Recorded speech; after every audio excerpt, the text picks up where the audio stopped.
باپ ذبح کرنے پہ راضی ہو گیا، بیٹا ذبح ہونے پہ راضی ہو گیا۔ یہ ہے اسلام، ایک ہمارا اسلام ہے، مرضی کا، خواہش کا۔ جب چاہا اسلام پہ آگے، جب چاہا علاقائی رسوم پہ آگے، جب چاہا اسلام پہ آگے، جب چاہا خاندانی روایات پہ آگے، جب چاہا اسلام پہ آگے، جب چاہا نفس کی خواہشات پہ آگے۔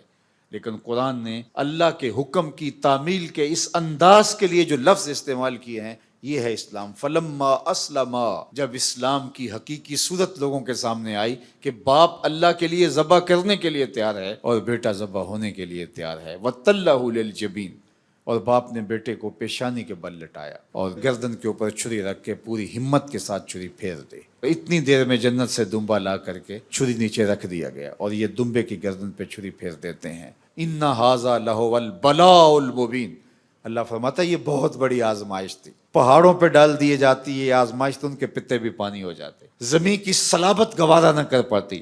سلام علی ابراہیم، ابراہیم تیرے اوپر سلامتیاں نازل ہوں کہ تو نے اطاعت و انقیاد کا وہ جذبہ دکھایا۔ لاج رکھ لی انسانیت کی فرشتوں کے سامنے۔ فرشتے کہتے تھے سجدے ہم کریں گے، مالک تیری عبادت ہم کریں گے، رکوع و قیام ہم کریں گے۔ یہ انسان تو دھینگا مشتی کرے گا، یہ تو لڑائی اور شر و فساد کرے گا۔ حضرت ابراہیم علیہ السلام کے اس عمل نے کیا عزت، کیا آبرو حضرت انسان کی فرشتوں کی نظر کے اندر پیدا کی کہ اللہ کے حکم پہ اللہ کے بندے کس طرح اپنی عزیز از جان چیز کو قربان کے لیے تیار ہو جاتے ہیں۔ اس سنت کو باقی رکھ کر کے ان یادوں کو تازہ کیا جاتا ہے تاکہ ہم اس کو فراموش نہ کریں۔ میرے ایک بزرگ فرمایا کرتے تھے کہ ہر شخص کا کوئی نہ کوئی اسماعیل ہوتا ہے، جب تک وہ اپنے اسماعیل کی گردن پہ چھری نہ رکھے اتنی دیر تک رب کی قربت نصیب نہیں ہوتی۔ کسی کا اسماعیل اس کا مال ہوتا ہے، کسی کا اسماعیل اس کی خواہشات ہوتی ہیں، اس کی آرزویں ہوتی ہیں۔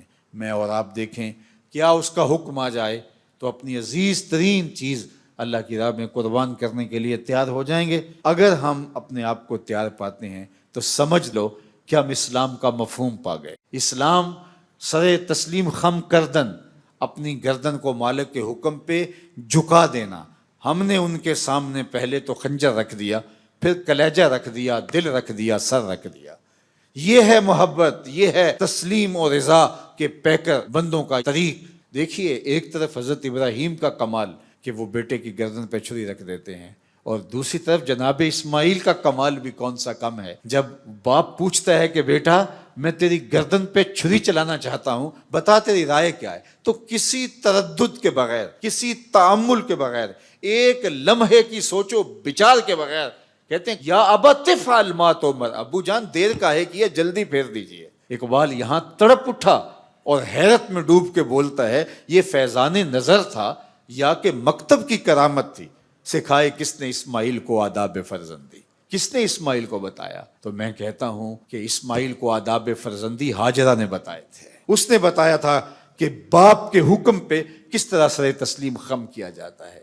آج تو مائیں باپ کے خلاف کرتی ہیں اولادوں کو اور بیانیے بناتی ہیں کہ میرے ساتھ یہ ظلم ہوا، میرے ساتھ یہ زیادتی ہوئی، میں سسرال میں آئی تو میں یوں دکھوں میں مبتلا ہو گئی، تمہارے باپ نے میرے ساتھ یہ کیا۔ لیکن حضرت ہاجرہ نے کوئی بیانیہ نہیں بنایا، اپنے بیٹے کو یہ نہیں کہا کہ ابھی تم گود میں تھے تمہارا باپ مجھے اس وادی غیر ذی زرع میں چھوڑ گیا، تمہارا باپ تو فلسطین میں تھا اور ہم یہاں کیسے دن کاٹے۔ اور اگر یہ بیانیاں لے کے حضرت ہاجرہ کھڑی ہوتی تو حضرت اسماعیل اپنے باپ کے فرما بردار نہ بنتے۔ تو اقبال کہتا ہے یہ کس نے اسماعیل کو آداب فرزندی سکھائے تھے؟ تو جواب آیا یہ حضرت ہاجرہ نے سکھائے تھے۔